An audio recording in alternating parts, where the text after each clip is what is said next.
YouTube. I'm here to do a little review on these premium crackers here. What they buy here? Premium Saltine Original Crackers. Topped with sea salt. As you can see right here. Get a good view on them. Let's do a little review on here. Just gonna do a texture and a taste on these things. This is what they look like outside of the package. Right here. The taste.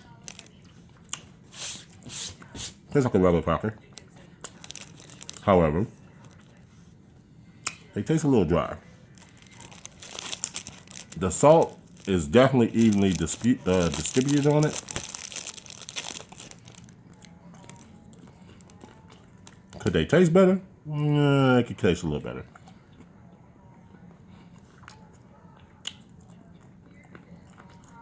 The rating on them, I give them, let's see, the texture, the look, easy to handle, easily be able to handle. Let's see here. I give them a 7 out of 10, which is average. Need a little room for improvement. This one here has way too much salt on it. I wish you can see it. It's right here. See all the salt pockets right there. See all that? It's not evenly distributed.